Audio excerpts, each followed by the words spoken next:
Hey, what up, this is your boy, the Solo Traveler ORD. Thanks again for checking out another one of my videos. And of course, don't forget to like, subscribe, and share, and hit that bell while you are here. I'm back with another video on this new series called Travel Stories. So I wanted to tell you guys about one of these travel stories that actually happened, which is pretty crazy. This is about the time when I went to Cuba. So this was around the time when President Obama, he had opened it up to US that we could fly directly to Cuba. So what happens is that my brother, my boy, Jared, he hit me up. He was like, yo, let's go to Cuba. We got a good opportunity to make this happen, so let's make it happen. So I'm like, all right, cool. Bet, let's make this happen. You know, let's go. Let's finally go together and have a good time. Well, a week prior to us leaving to go there, because during this time, you know, I was flying on my brother's, on his benefit with the airline, and basically, you know, we could choose whenever we want to fly out there, which made things a whole lot easier. Only thing is that we flying on standby, but we were at like an upper status tier of standby, but we were still able to fly around with no problems. Well, at least I was. You know, he worked for there. He worked for the airlines. So basically, a week leading up to it, I tell my father, I'm like, look, hey, Dad, I'm about to go to Cuba. You know, let me know what, you know, I need to do or anything, you know, just get some information, because, you know, he goes there a lot from time to time, you know, because those people that know me, you know, my father, he's Cuban. He was born in Cuba.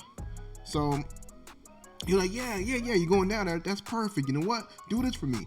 Stop by, pick up this laptop and some, I forgot what it was. It was laptop and some other stuff. He's like, yo, pick this up and drop it off for the family that's down there. You big dummy. I'm like, all right, no problem. I can make that happen. It's not a problem.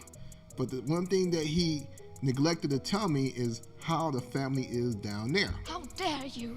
So here we go. Days leading up to it, everything's all good. I'm talking to my boy. We're like, yeah. You know, we're gonna, you know, have a good time. Do what we gotta do. Whatever. So here we go. The day of us going there to Cuba, you know, we found out that we had to pay $100, you know, tourist visa, whatever, on that day. And then, excuse me. And then, you know, my brother, one of his co-workers decided to come with us. So I'm like, all right, cool. You know, I like to meet new travel brothers and so forth. You know, people that like to travel, do things and everything. So I thought this was a great opportunity. It's perfect. So the day of, we actually at the gate, and we're looking at the standby list. We're like, wait a minute, looking pretty bad for this first flight. Because, you know, I think that there's a flight that goes out like every other hour or so from out of Miami to go to Havana. So the first flight, it was like, look like only one of us might be able to get on there. So my bro, he ends up, you know, he said, oh, I'm sorry, no, I'll take that back. Only two of us was able to get on the flight, while one of us had to stay. So my bro, he was like, yo, you know what, I'll stay. So me and his co-worker actually went on the same flight. And we got there about an hour early, whatever.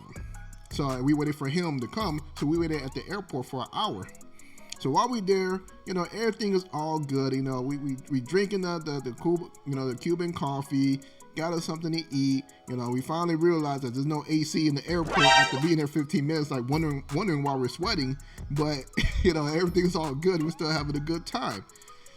Well, finally he gets in, he goes through custom and everything.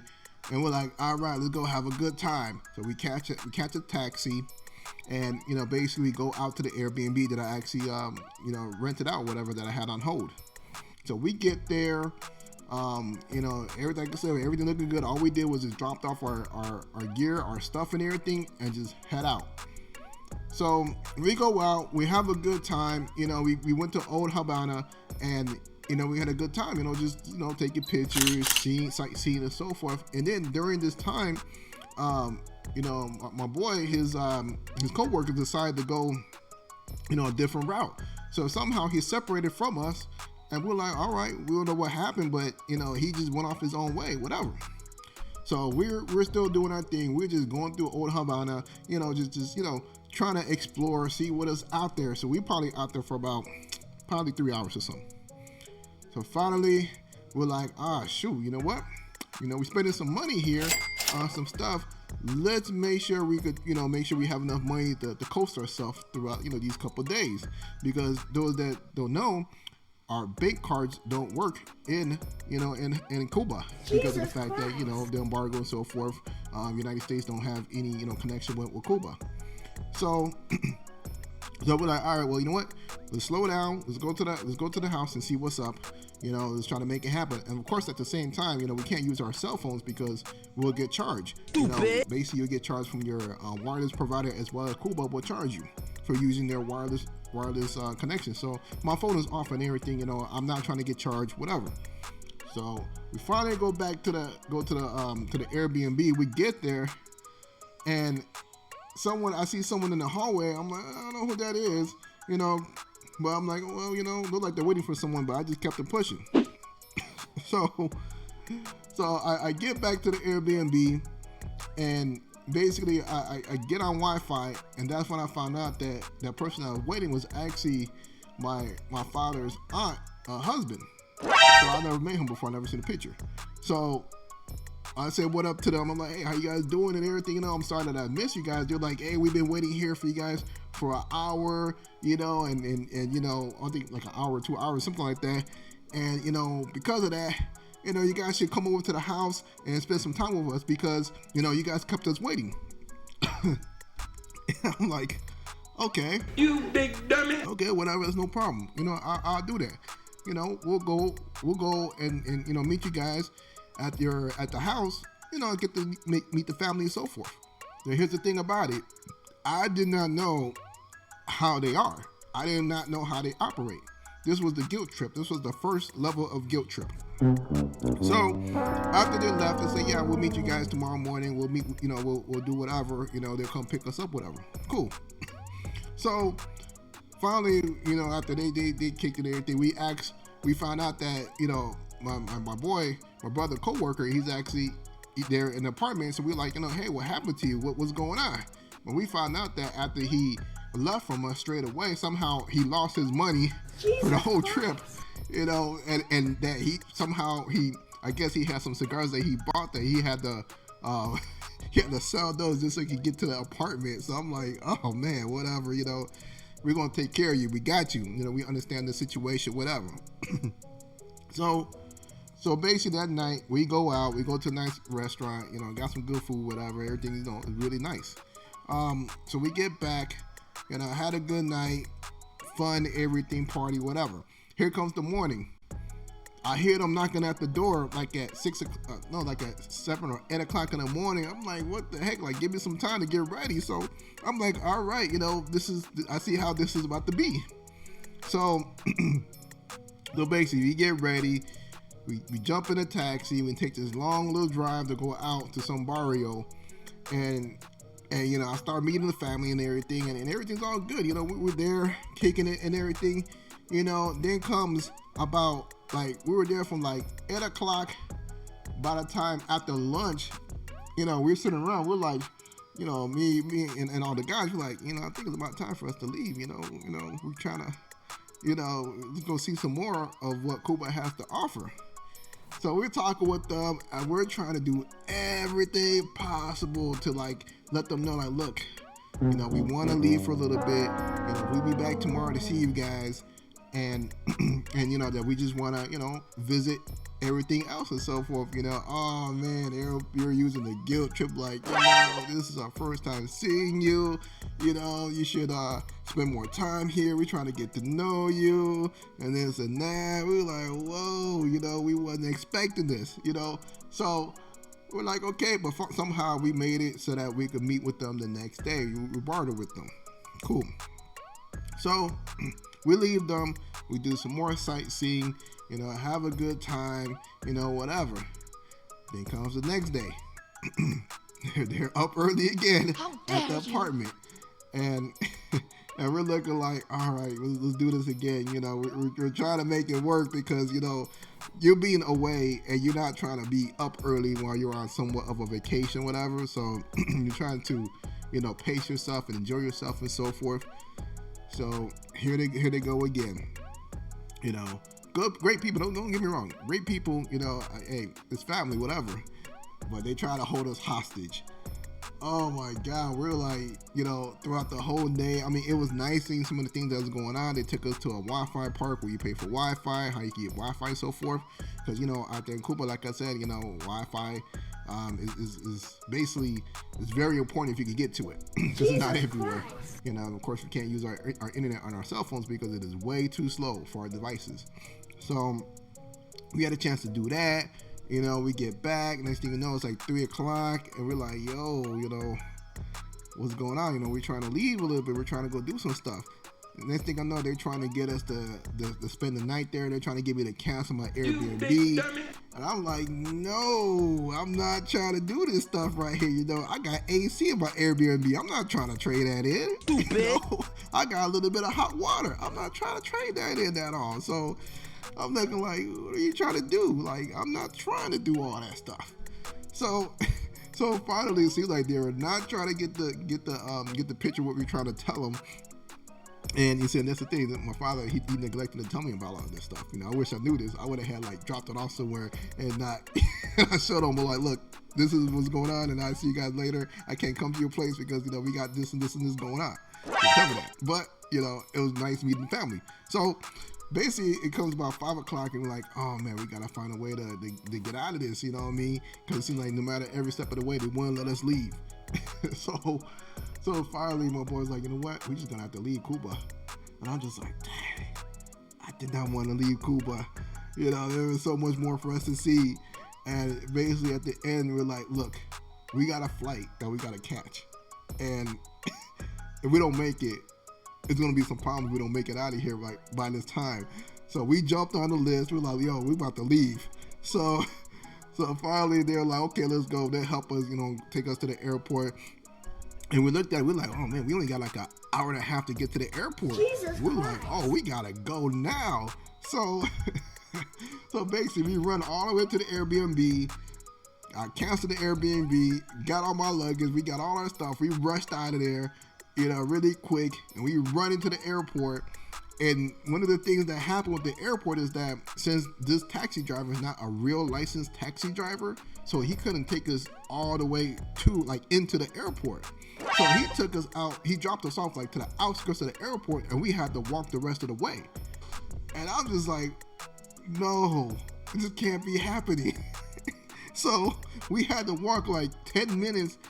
Well, I'm sorry, it took us about 7 to 10 minutes to get to the domestic airport, part of the airport. We get there, we like, this don't look right. This don't look like the same airport, the same building we were at before. And that's when we found out that it was domestic. We're like, oh snap. We found out international was a whole nother 5-10 minute walk. So we were like, oh, so we you know, we got the luggage in our hand. We running, trying to get to the next building and everything. So we're like, all right, you know, we're gonna make it. Hopefully we can make it. And somehow some taxi driver, he pulls up like, hey, you guys need help? I'm like, yeah, let's do this. You know, so we had to pay him like a little bit of money. He took us all the way to the international side. Thank God he did, because that would have been a 15-20 minute walk and in the heat and so forth. So it was like really hot.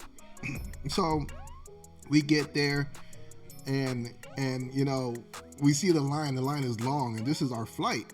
So we're like, well, I hope we can make it, you know, because the thing is, it won't even, the app won't let us check in for the flight. So whenever you can't check in for the flight, that's a bad sign. So we're in there, we're in line. Finally, we get to the ticket counter, and basically the guy was like, oh, you're flying standby? Okay, step to the side. We're like, what do you mean step to the side? Like, we got to get out of here. Like, what do you mean by this? Because this is like different. This is not how standby usually work. Usually, you know, at the front counter, they'll give you at least a standby ticket, and you go to the back, and then, you know, that's when you'll know if you're able to get on the flight or not. Well, you like, no, you guys got to stand to the side, and didn't explain nothing to us about, you know, what's going on. So we're sitting there, we're sweating, and we seeing people coming and going, and we're like, yo, this not looking good. You know, we might be stuck here because we canceled our Airbnb. We don't have a place to stay at. You know, we weren't trying to stay at, you know, my family's spot because, you know, there's no AC, no hot water, none of that stuff. And, you know, we're going to be like hostage and everything. And, you know, basically my family was still there. They were watching us until we left the airport, like go to the back past TSA. You know, so we're like, oh man, what are we going to do? So we're sitting there panicking. And then finally, after the line clears up, that's when they're like, you guys, come here. You know, we're going to get you guys on this flight. You guys will be good. And we're looking at the time like, how you guys are going to get us on this flight? This flight is about to leave like right now. Like, how is this possible? They're like, well, it's no problem. We got you tickets. Go to TSA and everything's all good. Yo, we jet the TSA. We're running. You know, you see us sweating and stuff. We get there and we're like, oh man, we're going to make it. We're going to make it. We're going to make it. You know, we're telling ourselves like, you know, it's possible. This is going to happen. So after we go through TSA, and I put my luggage to the side, and I'm like, you know, let me go ahead and, you know, get my shoes back on, get everything in order, whatever. So my boy, he goes down the stairs to go to duty free with his coworker, whatever. And I'm like, okay, well, let me go ahead and walk behind you guys. And the moment that after my boy entered into duty free, and his buddy was like right behind him, and I was getting ready to walk into duty free. The guy at the ticket counter, I see him coming down the stairs yelling. I was like, go, go, go, go. I'm like, oh shit, we gotta go. So I'm like, yo, let's go, let's go, let's go.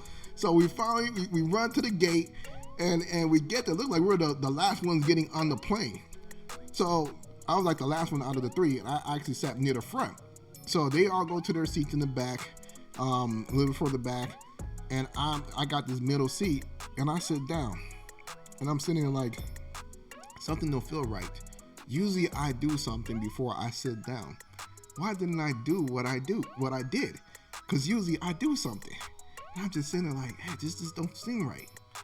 That's when it clicked on me. I left my luggage over by TSA. Oh, I jumped out. I had to tell her, hey, I'm sorry, I gotta get off the plane. I'm getting off the plane, and the stewardess like, hey, what are you doing? What you doing? Once you get off the plane, you can't come back onto the plane and everything.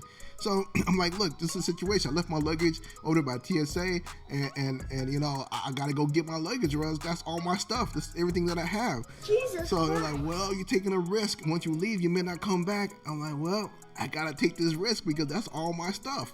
So I run over back to TSA. You know, I'm hoping that my luggage is still there, and my heart is pounding. I'm running and everything, and I get there, and luckily it was right where I left it at. I was like, thank God.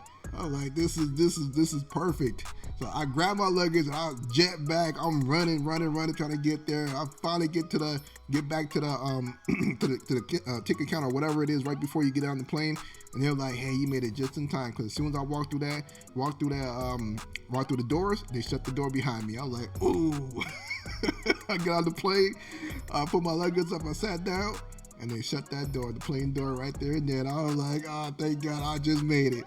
So yeah, just to sum it up, Cuba was great, but at the end, trying to get out of there, that's when things got crazy and interesting.